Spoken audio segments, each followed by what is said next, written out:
하늘이 내린 책 숲을 읽다. 남록과 치유의 숲입니다. 노린재 나무 하면 고약한 노린내를 풍기는 노린재라는 곤충이 떠오르기도 합니다만 이 곤충이나 그 냄새와는 관련이 없는 식물입니다. 노린재 나무의 가지나 잎을 태워서 생긴 재를 황회라고 했다는데요. 옛날에는 천연섬유를 염색하려면 자초의 뿌리나 치자나무의 열매 등을 사용하였으며 이 염료들을 발색시키려 할 때 가장 손쉽게 이용할 수 있었던 대표적인 천연 매염제가 황회였다고 합니다. 노린재 나무는 누르다는 뜻의 노른과 재가 합쳐져 노릇스름한 빛깔의 재라는 뜻을 가진 노른재라는 말로 이루어졌고 여기에 나무가 결합되어 노른재 나무라는 이름이 태어난 것으로 설명합니다. 즉 태워서 매염제를 얻을 수 있는 나무여서 노린재 나무로 불리게 되었다는 것이며 그래서 황회목이라고도 했답니다. 노린재 나무는 잎에 알루미늄을 축적하는 기능이 있다고 하여 이 때문에 명반과 같은 매염제를 대체할 수 있었겠지요. 조선시대의 문헌에서도 천의 염색에 황회가 중요한 매염제였음이 기록되었고 구체적인 염색 방법에 대한 설명까지 나옵니다. 또 이 황해 염색 기술이 일본까지 수출되었다고 전해집니다.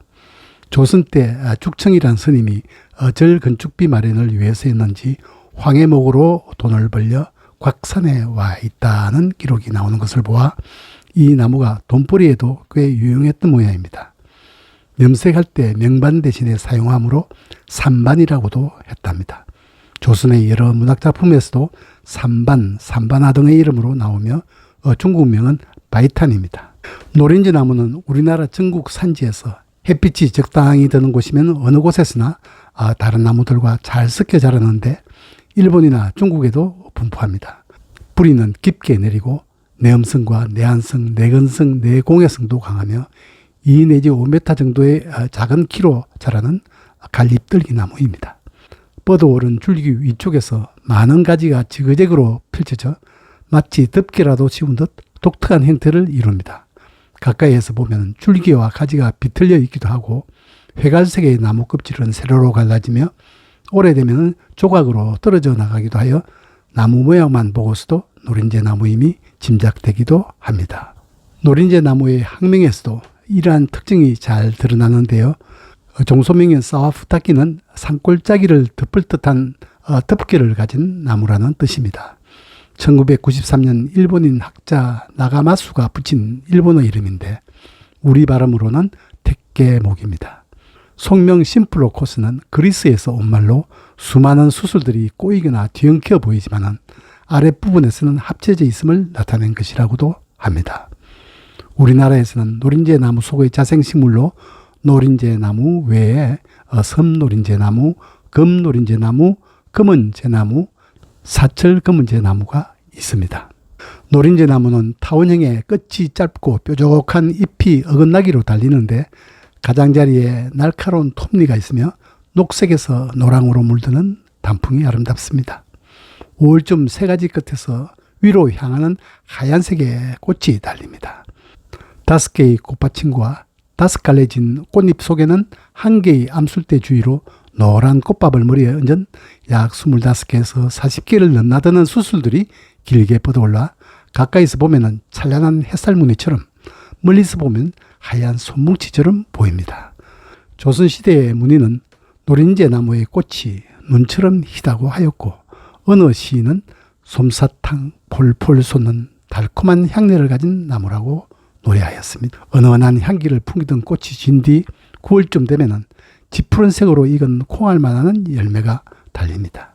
열매의 발화율은 매우 높은 편이라고 하지요. 원뿔 모양의 게을눈은 갈색 눈비늘 조각에 쌓여 있으며 반원형인 잎자국 속 관다발 자국은 1개입니다. 겨울이면 말라 죽은 가지 끝에서 가짜 끈눈을 볼 수 있지요. 섬 노린재 나무의 열매는 노린재 나무보다 더 짙은 남색으로 익습니다. 2 내지 5m 정도 자라는 갈잎들기 나무로 한라산에 자생하며 잎의 끝은 거북꼬리 모양으로 뾰족하고 가장자리엔 예리한 톱니가 있습니다. 제주도의 섬 노린재 나무를 일본인들은 탐나단이라고 했답니다. 검 노린재 나무는 열매가 검은 것이 특징이고 키는 2 내지 5m 정도의 주로 남부지방의 산에서 자라는 갈잎들기나무로 잎가의 뾰족한 톱니가 안으로 굽어 있습니다. 검은재 나무는 높이 약 8m까지 자라는 널푸른 나무로 열매는 흑색이고 제주도에 제한적으로 분포하는 희귀종이므로 보존 노력이 필요하답니다. 잎에는 물결 모양의 톱니가 드물게 보이며 꽃이 연한 황록색을 띱니다. 사철 검은재 나무도 키가 약 10m에 이르는 널푸른 나무인데 수피가 매끈하고 열매 역시 검게 익으며 국내에서는 거제도에서 자생지가 확인되었다고 합니다. 잎 가장자리는 밋밋하거나 때로 물결 모양의 톱니가 있고 안쪽으로 약간 말려 있는 듯 보인다고도 하지요.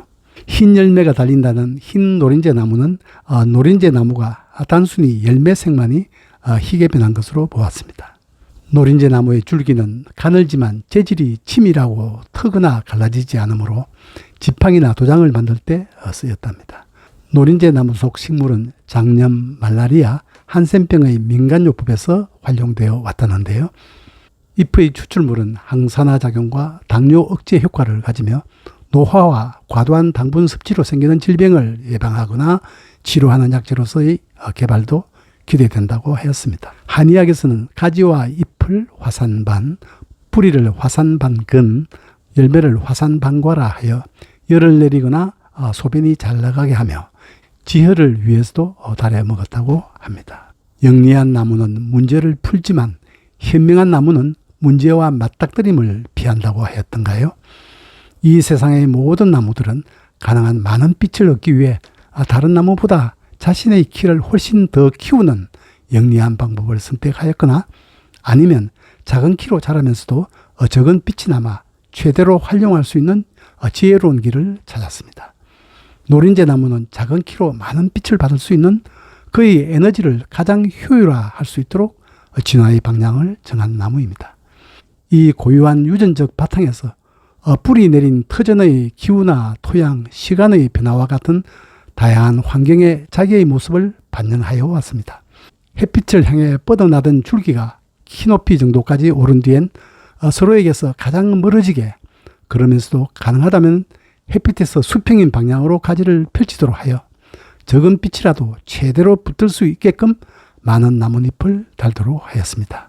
그리하여 가지가 우산처럼 평평하게 펼쳐진 혹은 덮개라도 쓴 듯 독특한 모습으로 살아가는 지혜로운 나무입니다. 노린재 나무의 질감 있는 잎은 여러 동물들의 먹이가 되기도 하는데요. 특히 형광색의 화려한 모습을 가진 뒤흰띠 안락나방의 애벌레가 가장 즐겨 찾습니다. 은은한 향내를 가진 새하얀 꽃은 벌과 나비, 나방 종류나 개미를 포함한 다양하고 많은 곤충들을 모아들이는 잔치상이 됩니다. 아프리카의 푸른 별이라고 불릴 만큼 매혹적인 청록색으로 빛나는 탄자나이트나 블루 사파이어 혹은 깊은 바다색을 닮은 아름다운 열매는 맷비둘기와 같은 새들에게 만나는 음식이 되어줍니다.